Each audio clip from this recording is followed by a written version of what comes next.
La femme est un être assez complexe sur le plan spirituel.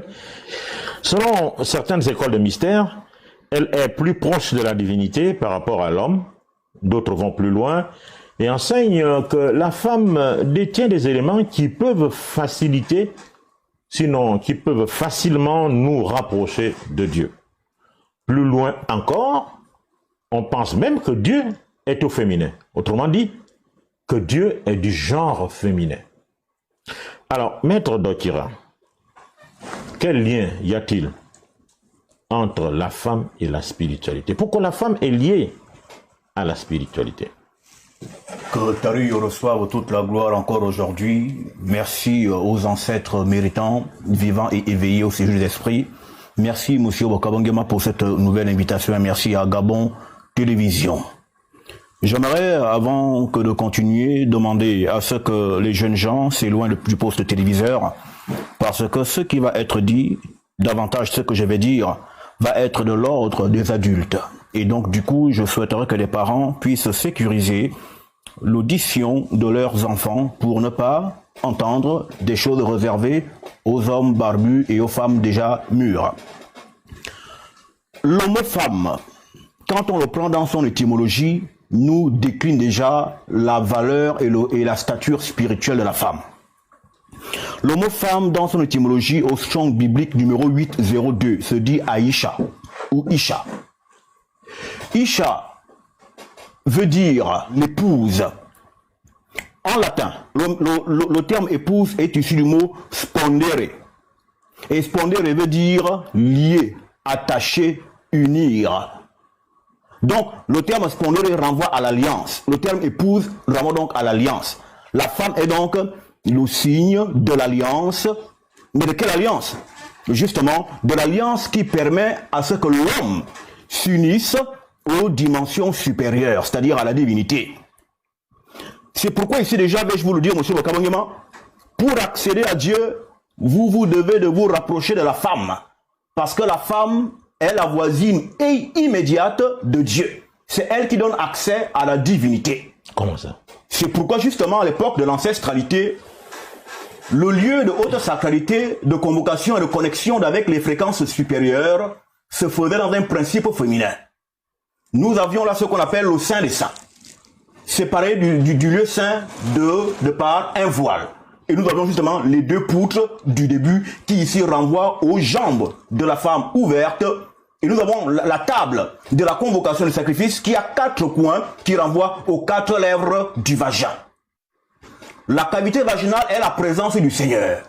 Quiconque entre dans la femme se rapproche de Dieu, de Zama, Zam, Zam. Que veut dire Zam? Zam veut dire le goût, l'équilibre, justement, parce que c'est lorsque l'homme atteint la dimension équilibre que l'harmonisation de ces 3 corps crée en lui ce qu'on appelle le goût. Le goût, c'est l'équilibre des mondes. Est-ce que l'équilibre est à sens unique? L'équilibre, justement, pas à sens unique, il est dans les deux sens.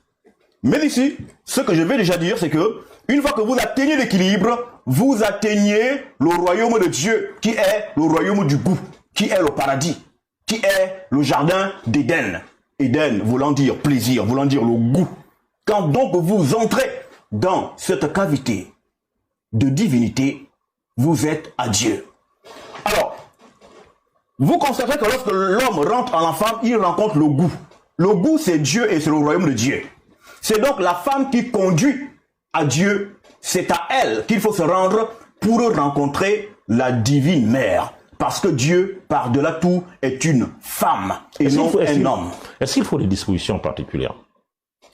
Simplement, comme tu le dis, ou bien il faut des dispositions particulières? Alors, toutes les fois que vous allez à la femme, toutes les fois que vous y allez, vous rencontrerez le Seigneur de quelque manière que ce soit.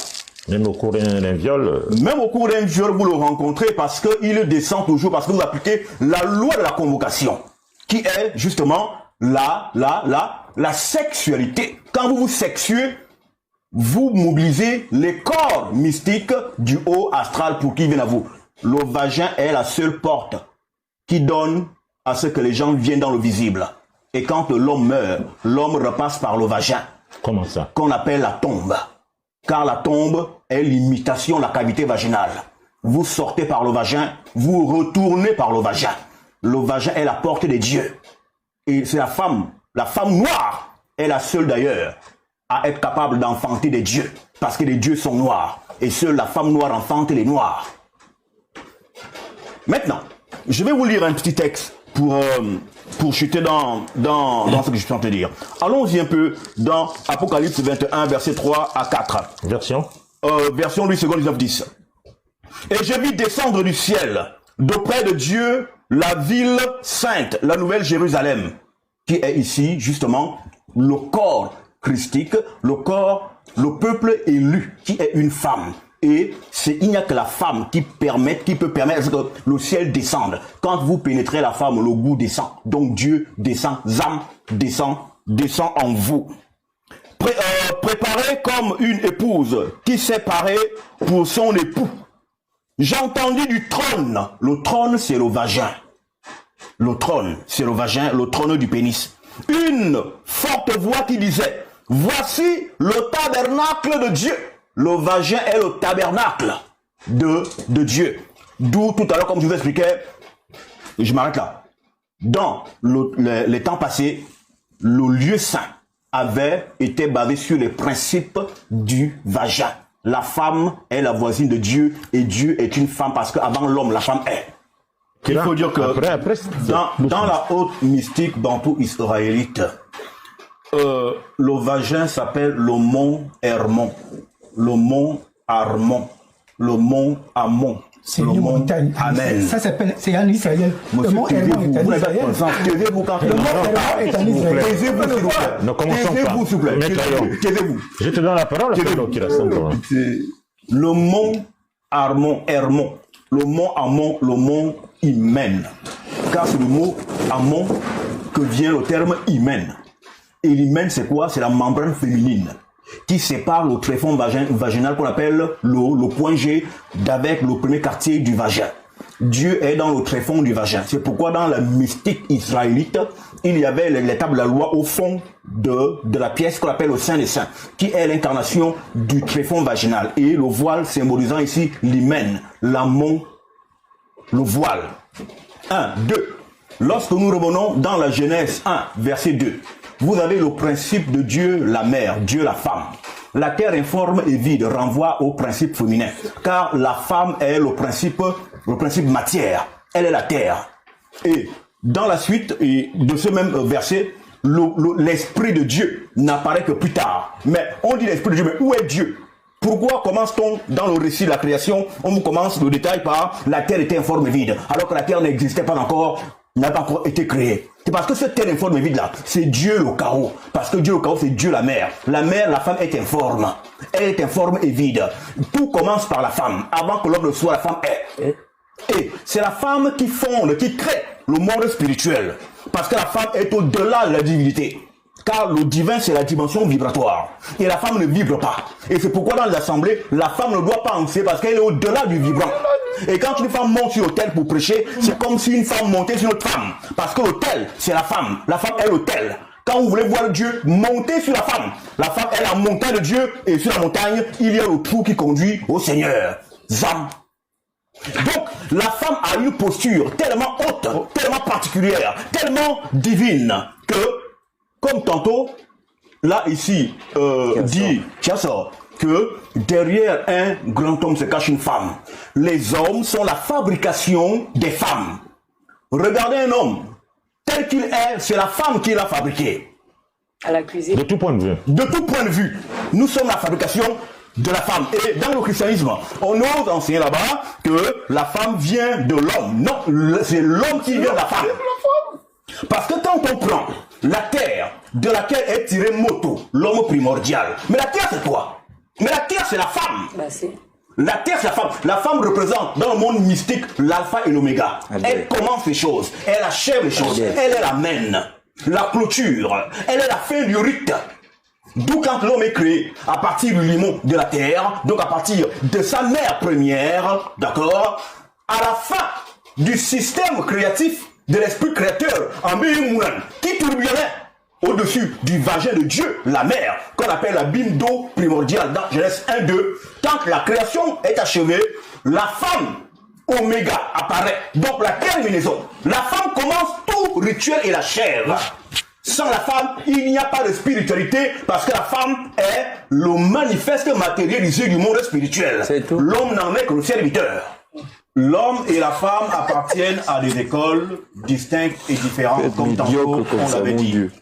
L'homme est de l'école de l'Est et du Nord. Et la femme est de l'école du Sud et de l'Ouest. Ça, c'est peut-être une autre paire de manches que nous pourrons développer dans les prochains numéros. Mais ici encore, la femme est le trône. Quel est le rôle ou la fonction du trône? Je vais ici vous lire un petit passage vite fait. Ésaïe 6.9. Non, n'allez pas dans la Bible. Ah, monsieur. C'est ce que dit le Bible. Je dis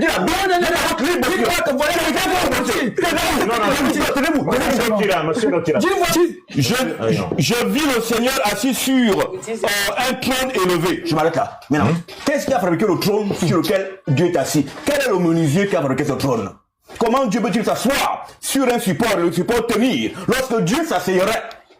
Avec les fesses. C'est sur les fesses. C'est sur les seins de la femme. L'autre de la femme, c'est la dimension féminine. Franchement. C'est Dieu la mère.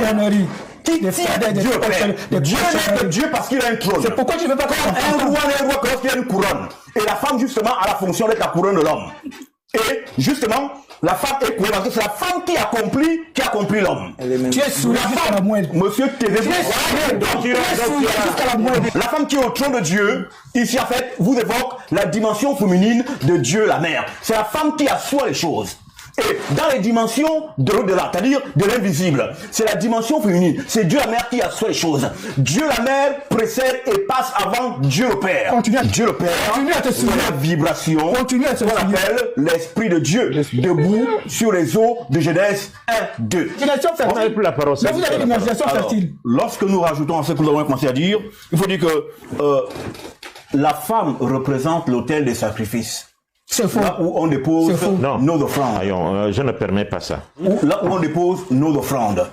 C'est pourquoi il faut comprendre que le vagin de la femme est un endroit mémoriel. D'où, lorsque une femme couche avec plus d'un homme, les énergies, les vibrations des hommes avec lesquels elle a couché restent en elle. Dans sa cavité, dans son tréfonds. Sachez que lors d'un rapport sexuel, c'est l'énergie vibration de la femme qui est la plus importante pendant l'acte sexuel. C'est pourquoi un homme qui couche avec une prostituée devient un seul corps avec elle. Parce que la femme, c'est le corps. Donc quand vous pénétrez en elle, elle vous avale. Donc vous êtes sa victime. D'accord, minga à minga. Non, c'est à cause des démons. Elle vous avale. C'est à cause des démons. Quand la femme vous avale, elle retient votre esprit. Elle retient 400 millions d'exemplaires de votre esprit qu'on appelle les spermatozoïdes. C'est faux. Vous demeurez en elle. Autre élément.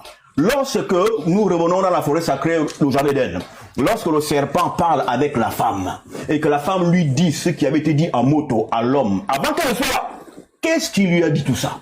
Comment a-t-elle eu les réponses qu'elle donna à cette entité là pendant qu'elle parlait? Et pourquoi c'est elle qui voit en premier lieu ce fameux serpent? Parce que la femme est la symbolique de la connaissance. Voici la symbolique de la connaissance. Le serpent, c'est la connaissance. Et c'est pourquoi, et la connaissance, c'est quoi? C'est le salut, c'est la rachatabilité, c'est la bonne santé, d'où vous avez dans les pharmacies la symbolique du serpent. Car le salut vient du serpent. Comme justement, Yesaya Ongola, et Jésus-Christ disait qu'il fallait qu'il soit élevé comme Moïse avait élevé son serpent.